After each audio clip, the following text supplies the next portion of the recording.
setidaknya memang cuma ngevlog.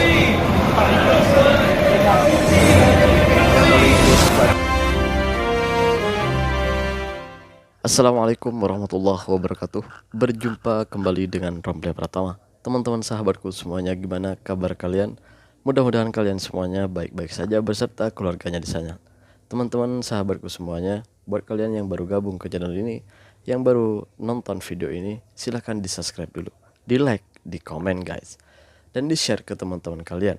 Teman-teman sahabatku semuanya, buat kalian yang udah ngedukung channel ini, yang udah support channel ini hingga sebesar ini, terima kasih. Mudah-mudahan kalian semuanya diberikan keberkahan umur, diberikan keberkahan rezeki, dimudahkan segala urusannya, baik urusan dunia maupun urusan akhirat.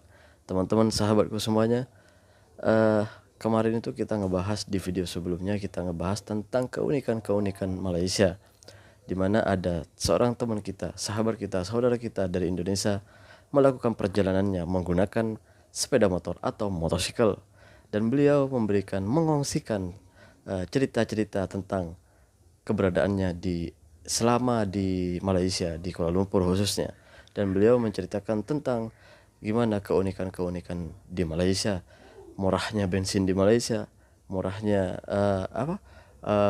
bisa masuknya sepeda motor ke tol, yang pokoknya beliau itu menceritakan tentang keunikan yang tidak ada di Malaysia, di Indonesia.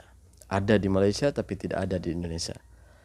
Seharusnya ya, dari kita memetik dari cerita-cerita tersebut, harusnya di Indonesia juga ada. Kenapa? Seperti contohnya bensin. Ya, seharusnya di Indonesia itu, karena pendapatannya di Indonesia itu sangat rendah, ya harusnya bensinnya juga murah. Justru kebalikannya, di Malaysia itu pendapatan stabil lah gitu. Bensinnya murah gitu. Tidak seperti di negara kita gitu. Lagi jalan tol di Indonesia itu nggak boleh masuk motor, nggak boleh menggunakan sepeda motor atau motorsikal di jalan tol, tapi di Malaysia diperbolehkan. Itu artinya padahal di Malaysia ini tidak motorsikal atau sepeda motor itu tidak dikenakan pajak, tapi di Indonesia sendiri motor itu masih ada pajak. Itu seharusnya sepeda motor bisa masuk di jalan tol kalau di Indonesia, karena di Indonesia pajak kendaraan bermotor itu ada, sedangkan di Malaysia itu tidak ada. Tapi di Malaysia sepeda motor itu bisa masuk tol, di Indonesia nggak boleh gitu. Seharusnya kan boleh gitu kan, pajak motor ada gitu. Di Indonesia tuh pajak motor ada dan dikenakan pajak gitu, seharusnya bisa masuk tol. Walaupun di jalan tol itu diberikan jalan khusus motor, di Malaysia tuh gitu, diberikan khusus motor gitu, jadi enak gitu, aman. Orang yang mengendarai motor dan orang yang mengendarai kereta atau mobil itu aman, karena ada jalurnya masing-masing. Itu yang perlu kita contoh sebenarnya guys, karena masih banyak ketertinggalan kita yang harus kita kejar, agar setidaknya walaupun kita tidak lebih maju, setidaknya kita setara dengan negara-negara maju lainnya di Asia Tenggara. Teman-teman sahabatku semuanya, kita akan ngebahas tentang lainnya, tentang, karena banyak keunikan-keunikan di Malaysia ini yang menurut saya ini patut dicontoh.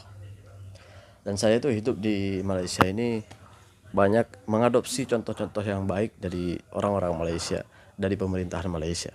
Dan saya itu menganggap diri saya itu iri banget gitu, kenapa di tempat gua nggak seperti ini gitu. Kadang gitu merasa kayak gitu kadang-kadang gitu.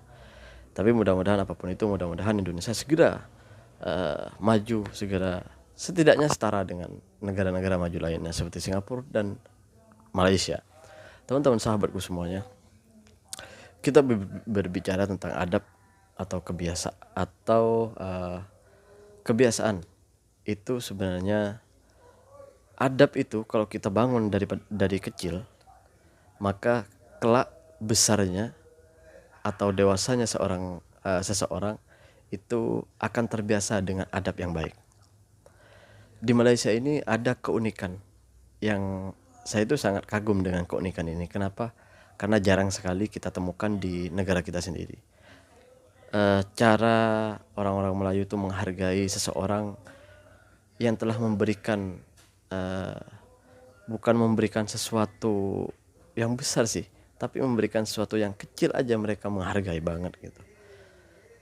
Sebenarnya menghargai seseorang yang telah memberikan sesuatunya untuk kita, bukan dengan memberikan uang atau upah atau bukan apa, tapi dengan ucapan terima kasih itu sangat sangat apa ya, sangat baik sekali. Dan orang yang memberikan itu pasti merasa bangga gitu, merasa dirinya tuh dihormati, di apa ya, pokoknya dihormati lah gitu.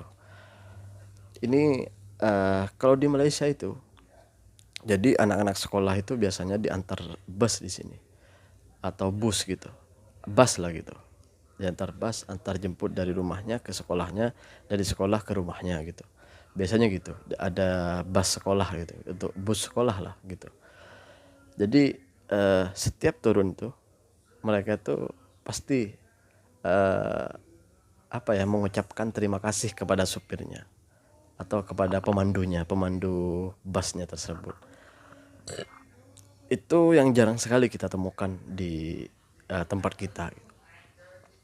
Ini perlu kita contoh karena ini baik, menghargai seseorang yang telah mengantarkan kita gitu. Bukan hanya di sekolah sebenarnya. Ini kenapa di orang-orang Malaysia itu udah kebiasaan ketika mereka itu menggunakan bus angkutan umum, khususnya bus, seperti pokoknya yang ada pemandunya, itu pasti mereka ketika turun mereka itu mengatakan terima kasih, terima kasih, terima kasih. Ketika turun dari bus atau kendaraan apapun, yang kendaraan umum lah di Malaysia ini, pasti mengatakan terima kasih, terima kasih, terima kasih. Itu pasti. Kenapa bisa begitu? Karena dari masa sekolah, masa anak-anak kecil, masa kecil gitu, masa masih sekolah, itu diajarkan seperti itu. Jadi udah jadi kebiasaan sampai tuanya guys gitu. Gue tuh pertama kali kesini tuh, pertama kali naik bus di Malaysia itu, gue tuh sangat gimana ya, kagum lah gitu. Oh ternyata gini orang Malaysia, cara cara orang Malaysia menghargai orang yang telah memberikan sesuatunya untuk mereka gitu. Ini hal kecil loh. Gue tuh jarang apa ya, jarang dengar, jarang melihat di tempat gue tuh orang-orang yang seperti ini. Turun dari bus mengucapkan terima kasih kepada supirnya atau pemandunya, itu sangat bagus banget. Itu yang perlu kita contoh. Ini kebiasaan kecil tapi berharga gitu, harus kita miliki gitu.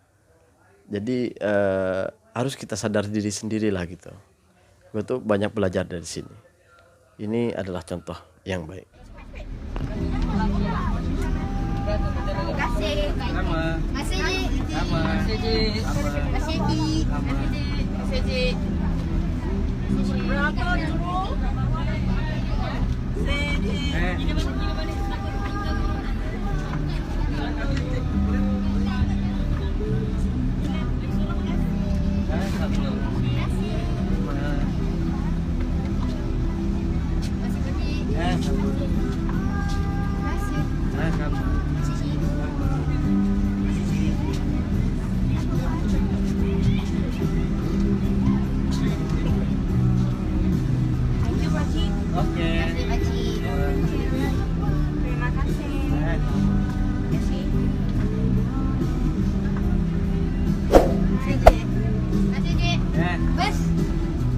Nah itu tadi guys, itu adalah cuplikan video yang memperlihatkan dimana anak sekolah itu ketika turun dari bus itu mengucapkan terima kasih kepada pemandunya atau sopirnya. Itu sangat bagus guys. Itu jarang sekali. Gue ngomong ini karena gue sendiri merasakan jarang sekali kita temukan di tempat kita. Ini akan jadi kebiasaan. Ini pelajaran yang baik. Ini akan jadi kebiasaan dari kecil udah dididik seperti itu, maka besarnya akan terbiasa seperti itu. Dan aku tuh udah merasakan orang-orang Malaysia ketika turun dari, dan ini uniknya di sini bukan hanya orang-orang Melayu tapi semua, baik itu Cina, baik itu India, baik orang apapun pasti ikut kebiasaan orang-orang Malaysia. Seperti contohnya kita orang Indonesia ini, kita udah lama berbau naik bus, naik apa, kita pasti ikut kebiasaannya orang Malaysia. Aku tuh pertamanya nggak gitu loh. Kalau turun aja udah gitu, nggak ada ucapan terima kasih. Tapi orang Malaysia mengajarkan kita.